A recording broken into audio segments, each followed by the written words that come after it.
Hoje a gente vai mergulhar fundo numa história que provoca, que questiona O Futuro da Humanidade, de Augusto Cury. É um livro que nos faz parar para pensar sobre medicina, sobre o que a gente chama de loucura e, principalmente, sobre o que realmente significa ser humano. Então, vamos lá. A história já começa com uma questão que é quase um soco no estômago. A gente vive num mundo que se especializou em tratar doenças, né? A gente mapeia sintomas, faz exames, cria remédios. Mas as pessoas, nesse processo todo, o que acontece com o ser humano que está ali, sentindo, sofrendo? É essa pergunta que o livro joga no nosso colo. Onde foi parar a pessoa por trás do diagnóstico? E o tom da jornada é dado logo de cara, na dedicatória. O autor não dedica o livro aos vencedores, mas sim a todos os que foram e são mutilados pela vida. Isso por si só já prepara a gente para uma viagem de uma empatia gigantesca. Bom, é aqui que a gente conhece o nosso protagonista, Marco Polo. Ele é um estudante de medicina brilhante, super inteligente, mas com uma visão de mundo bem tradicional. E o lugar onde essa visão vai começar a ruir é talvez o mais frio e impessoal que existe, um laboratório de anatomia. Ali, de frente para a morte, para a realidade nua e crua de um corpo sem vida, ele e os colegas são atingidos em cheio por essas perguntas. Perguntas enormes que todo o treinamento técnico, todas as aulas, simplesmente não ensinaram a responder. É um choque de realidade brutal. E o Marco Polo começa a perceber uma coisa. A formação médica muitas vezes ensina a lógica, mas no caminho parece que esmaga a empatia. Os pacientes viram órgãos doentes. A emoção é vista como um problema e o diálogo é substituído por exames. É uma ciência que, de certa forma, se aprisiona. E ele começa a sentir que não cabe nessa prisão. Desencantado com a universidade, Marco Polo vai encontrar seus verdadeiros mestres nos lugares mais improváveis, na rua, entre as pessoas que a sociedade simplesmente decidiu ignorar. É aí que a verdadeira educação dele começa. Primeiro, ele encontra uma figura incrível, o poeta da vida. Pensa só, um ex-médico que depois de uma tragédia pessoal imensa vira um filósofo das ruas.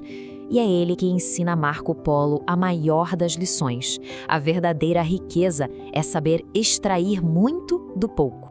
E então, ele conhece o Falcão, um gênio, um ex-professor universitário brilhante que foi expulso do mundo acadêmico e diagnosticado com psicose. E o Falcão vai dar ao Marco Polo a ferramenta mais poderosa que ele poderia receber. Essa ferramenta é a arte da dúvida. A ideia que o Falcão ensina é radical.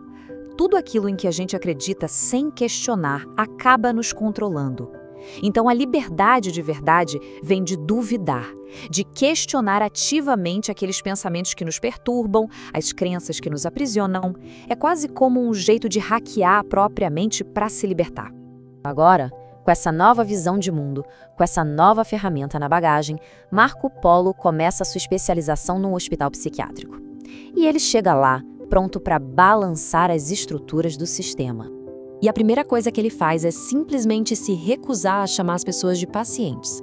Para ele, aquelas pessoas internadas não são doentes, são heróis. Heróis que sobreviveram a guerras internas que a gente nem consegue imaginar. Ele devolve a eles uma dignidade que o mundo tinha tirado. E a gente vê o método dele funcionando na prática com o Isaac, um interno que acredita ser um sapo. A psiquiatria tradicional perguntaria o nome dele, ignorando o delírio, e não chegaria a lugar nenhum. Mas o Marco Polo não. Ele entra no mundo do Isaac. Ele pergunta, desde quando você é um sapo? E essa simples mudança na pergunta, nossa, ela abre as portas. Ela cria conexão e revela toda a história de dor por causa daquele delírio. É simplesmente genial. Essa abordagem, essa empatia radical causa uma verdadeira revolução lá dentro. Acontece um choro coletivo, uma libertação. Pela primeira vez em muito tempo, aquelas pessoas se sentem vistas, se sentem amadas. E a consequência disso? Elas começam a querer a liberdade. E é claro que a administração do hospital entra em pânico total.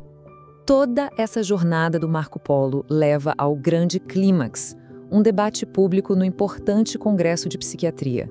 É ali que ele vai bater de frente com a visão puramente biológica, mecanicista da mente humana. Então, o debate é este. A mente humana é só um computador biológico? Uma máquina governada por reações químicas? Ou a nossa psique é algo que vai além, algo mais profundo, um mistério que o cérebro não explica sozinho? Essa é a grande batalha de ideias do livro. E o argumento do Marco Polo é muito forte. Ele diz que coisas como amor, a tolerância, a própria consciência são complexas demais para serem explicadas só por química. Ele defende que a psique é uma espécie de energia que existe junto com o cérebro, mas que não se limita a ele. E ele usa o efeito placebo como um exemplo perfeito de como a mente pode influenciar a matéria. Depois de completar essa transformação incrível de um estudante frio para um médico que cura com empatia, Marco Polo está pronto para compartilhar sua grande mensagem sobre o verdadeiro papel da medicina. No seu discurso de formatura, ele diz essa frase poderosa, que o objetivo não é só estender a vida de alguém, mas sim ajudar as pessoas a sonharem de novo, a fazer com que a existência delas, mesmo que curta, seja inesquecível. O médico como um vendedor de sonhos. No fim das contas, a história dele é isso, um lembrete. Um lembrete de que a verdadeira cura, o verdadeiro entendimento, só acontece quando a gente reconhece a história profunda, única e muitas vezes heróica que existe dentro de cada pessoa. E o livro nos deixa com essa pergunta no ar, uma pergunta que vai muito além da medicina e serve para cada um de nós. E se a gente, no nosso dia a dia, aprendesse a enxergar o ser humano por trás da função, do status, da aparência, o que será que a gente discorreria? Fica a reflexão.